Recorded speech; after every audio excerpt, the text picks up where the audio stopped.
ওর কিছুই এখন হয়নি, ওর প্রচুর কিছু হবে। সবচেয়ে বড় কথা, ওর শাস্তি দুনিয়ার কেউ দিতে পারবে না। ওর যে শাস্তি পাওনা, ওটা ওই যে জাহান্নামের কুকুর বলেছি, ঠিক সময়তেই হবে। এগুলো তো হচ্ছে, এগুলো ছোটোখাটো শাস্তি হচ্ছে।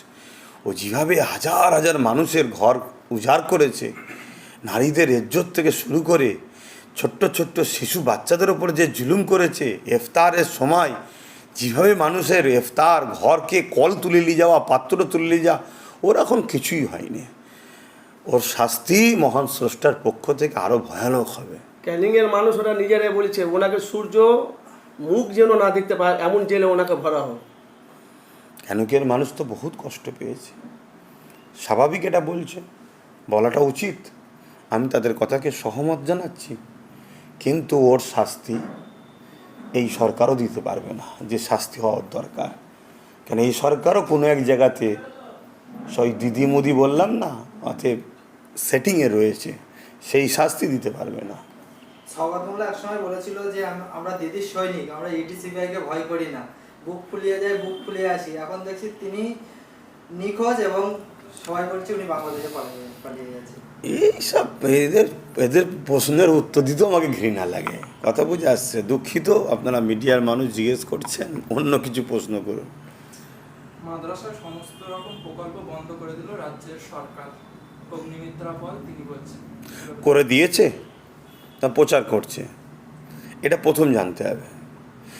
সংবিধান যে অধিকার দিয়েছে, সেই অধিকারের বাইরে গিয়ে যে কোনো সরকার অন্যায় যদি করে, তাহলে সেই সরকার সংবিধান বিরোধী সরকার, তার বিরুদ্ধে সংবিধানকে সামনে রেখে লড়াই করার নৈতিক দায়িত্ব মানুষের আছে।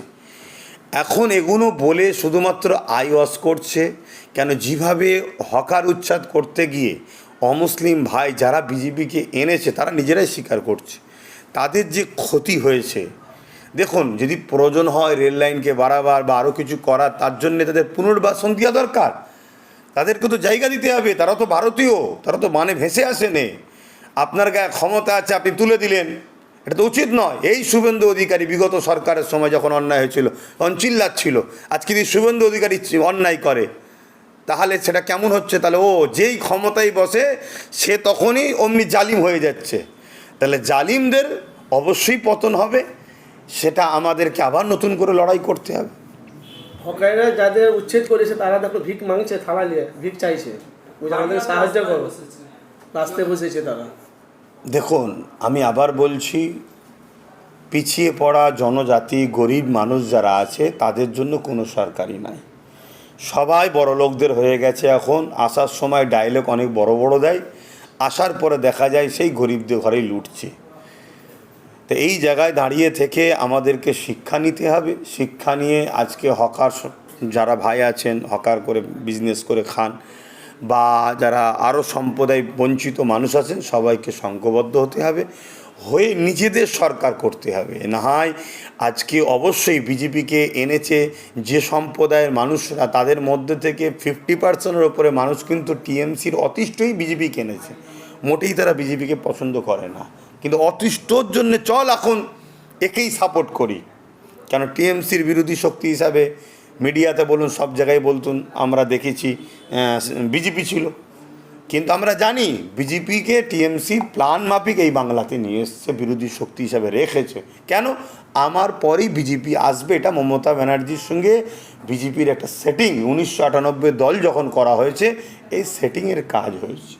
তাহলে সেই জায়গায় আজকে হকার ভাই যা হোক বা যারাই হোক, যারা অসহায় বিপদে আছে, আসুন আমরা সংঘবদ্ধ হই। আমাদের হাতেই তো পাওয়ার আছে, আমরা চাইলে অনেক কিছু করতে পারি। এই সরকারের বিরুদ্ধে আন্দোলনে গর্জে উঠতে হবে। সংবিধান যে রাইট দিয়েছে, রাইট অনুযায়ী আমাদেরকে লড়াই করতে হবে। এয়ারপোর্টে মসজিদ নিয়ে কী বলবেন আপনি? এয়ারপোর্টের মসজিদ নিয়ে তো বহুত বছর ধরেই শুধু শুনছি, এই হবে, হ্যান হবে, ত্যান হবে, এটা হয়ে আসছে। আমি এতটুকু মনে করি, মসজিদের জায়গায় এয়ারপোর্ট হয়েছে, এয়ারপোর্টের জায়গায় মসজিদ হয়নি। অর্থাৎ মসজিদ আমার ছিল, আছে, থাকবে। আমার মসজিদ নিয়ে কেউ যদি গাইজড়ি দেখায়, আমরাও গাইজড়ি দেখাবো। আজকে আমরা দেখছি হাড়োয়াতে মাতিন সাহেব, তিনি টিএমসি থেকে জিতেছিল, কিন্তু তারই বিধানসভাতে তাকে চোর বলে আজকে মহিলারা তাড়া করে। অ্যাকচুয়ালি কথা হচ্ছে, উনি এমন একটা দলের নাম লিখিয়ে ফেলেছে, সেই দলটা হয়তো উনি শেষের দিকে এসছে, কিন্তু সেই দলটা মানে একটা রেজিস্ট্রেশন চোরের খাতায় নাম উঠে গেছে, কথা বুঝে আসছে। অতএব তার দলে নাম লেখানোর জন্য এই রিয়াকশানটা পেতে হচ্ছে। আগামী দিনে তৃণমূল দলটা থাকবে বাংলায় ভাই না? থাক সব তো তো আমি একে চাই একে না, যাচ্ছে তো, একে একে সব চলে যাচ্ছে বিজেপি। থাক আমিও চাই না। কেন টিএমসি দলটা অভিশাপ, মানুষের প্রচুর ক্ষতি করেছে, মানুষের বহুত ক্ষতি করেছে। সবচেয়ে বড় কথা এই টিএমসি দলটার জন্যই আজকে বিজেপিটা এলো। অতএব এই দলটা থাক, এটা আমি চাই না। আপনার এলাকা ফুরফুরা মমতা ব্যানার্জির রাজনৈতিক জীবনে, যাকে রাজনৈতিক জীবন সঙ্গী বলা হয়, ফিরাদাকিন, তিনি শুভেন্দুর সঙ্গে নবান্নে বৈঠক করেছেন। শুভেন্দু শুধু ফিরাদাকিন না, আরও অনেক তৃণমূল নেতা শুভেন্দুর সঙ্গে বৈঠক করেছে নবান্নে। দেখুন, কংগ্রেস টিএমসিকে তুলেছিল, কংগ্রেস মমতাকে তুলেছিল, কংগ্রেস মমতাকে জায়গা দিয়েছিল। সেই মমতা ব্যানার্জি কংগ্রেসকে শেষ করে নতুন দল তৈরি করে বিজেপির হাত ধরে এই বাংলাতে এসেছে। তা আমি যেমন কর্ম করেছি আমার সাথেও কেউ সেরকম করবে। কিন্তু আমি মনে করি ফিরহাদ হাকিম সে যে আজকে বিজেপির সঙ্গে যোগাযোগ করছে, এই যোগাযোগ আজকে নতুন নয়, আগে থেকেও ছিল, আগে থেকেও সেটিং তখন ভেতরে ছিল, এখন প্রকাশ হচ্ছে। তিনি মেয়র পদ থেকে ইস্তফা দিয়েছে, তিনি বলছেন আমাকে পৌরসভায় কোনো কাজ করতে দিচ্ছেন না। কে দেবে? এতদিন তো মেয়র পদে ছিল, কি করেছেন? ওয়াকাফের জায়গা দখল করেছেন। অতএব এখন জায়গা দখল করতে আর পারছে না, তাই যেখানে গেলে জায়গা দখল করা যাবে সে দল আবার নাম লেখাও। তাই শাসকের যে আছে তাদের নাম লিখাচ্ছে আবার জায়গা দখল করে বলে। এই যে যোগী সরকার, তিনি বলছেন গরু আমাদের মাতা হয়, কোনো পশু হতে পারে না, তাই জাতীয় পশু করা যাবে না। এটা কি হবে? তো জাতীয় পশু যদি না করা যায়, জাতীয় মাতা করে দাও, কিন্তু গরু হত্যা বন্ধ করো। যোগীর রাজ্যেই সব থেকে বেশি গরু হত্যা হচ্ছে, এবং সেই বিজনেসের ভারতের তদন্ত করলে ভালো ফান্ড রাজনীতির সময় পাচ্ছে, ভোটের সময়। এগুলো তো মানে ভাবতেও অবাক লাগছে। যাদের সামনে সব বক্তব্যগুলো দেয় তারা সেই সকল দাদা ভাইয়েরা কীভাবে শোনে। আজকে এই কথা বলে যে নাটকটা চলছে, মানুষের আয়কে অস করা হচ্ছে। গরু গরু গরু গরু গরু, দিনরাত গরু গরু হচ্ছে। দিয়ে পেট্রোলের দাম কি, ডিজেলের দাম কি, গ্যাসের দাম কি, নিত্য প্রয়োজনীয় জিনিসের দাম কি? অতএব গরু একটা গৃহপালিত পশু, আমরা রচনায় পড়েছি।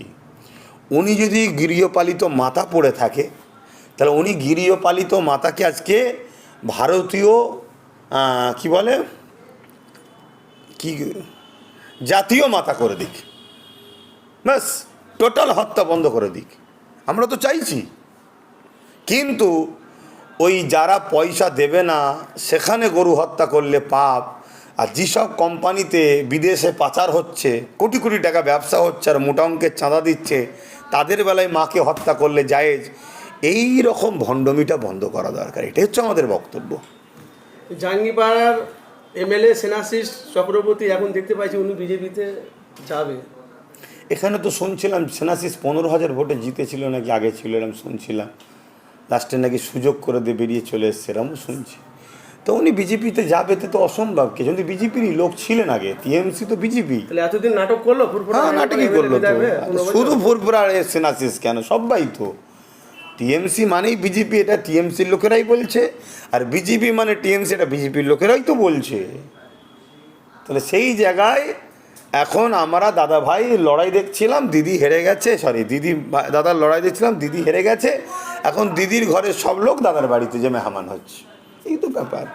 এই যে আমেরিকায় আমরা দেখতে পাচ্ছি যে একটা ছেলে আমাদের ভারতের দেশীয় পতাকা ছিঁড়ে দিচ্ছে, এটা কি দেখছে?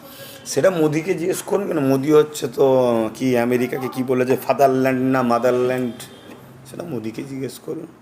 আমার দেশকে যে এই সরকার এসে কি অপমান করেছে, কি ছোট করছে, আর কত নিচই নামাবে। অথচ বিগত সরকারদের সময় আমরা দেখেছিলাম আমার দেশের ঝান্ডা দুনিয়ায় অনেক সম্মানের সঙ্গে উঠতো, কারো ক্ষমতা ছিল না। আজকে তো আমাদের উচিত, বিজেপির নেতারা, বিজেপির কর্মীদের উচিত, যারা ক্ষমতায় রয়েছে, আমেরিকার দূতাবাস তো বন্ধ করে দেওয়া দরকার, ঘেরাও করা দরকার, যতক্ষণ না আমেরিকা সরকার এর বিষয়ে ক্ষমা চাইবে বা সেই লোকটাকে অ্যারেস্ট করবে। কোনো জাতীয় পতাকা আমার দেশে ছিল মানে। অতএব এখানে যে আমেরিকার দূতাবাস আছে ওগুলো তো বন্ধ করে দেওয়া দরকার। আমাদের সেই গোরক্ষা বাহিনী, লাভ জিহাদ বাহিনী, তারপরে আরও কী সব বাহিনী আছে, সেসব দাদা ভাইয়েরা কোথায়? তেরঙ্গাকে এইভাবে যে অপমান করা হচ্ছে আমেরিকার বুকে, দেখুন তো ঘেরাও করা দরকার, যে যতক্ষণ না অপমান মানে ক্ষমা চাইবে ততক্ষণ ফাইসাল্লা হবে না, ততক্ষণ খোলা হবে না। আর আমাদের বিশ্বগুরু তিনি কোন গুহায় ঢুকে বসে আছে দেখতে হবে, এখন দূরপিণ্ডে দেখতে হবে। ভাঙড়ে আপনি বলেছিলেন আমি হসপিটাল তৈরি করবো, সেটা আপনি ওখানে গিয়ে ক্লিয়ার করেছিলেন। আপনার চাষতো ভাই কাসেম সিদ্দিকি বলেছিল আমি যদি আমডাঙ্গায় জিতি আমি হসপিটাল তৈরি করে দেবো। আপনার সম্বন্ধে তো অনেক রকম কথা বলেছে।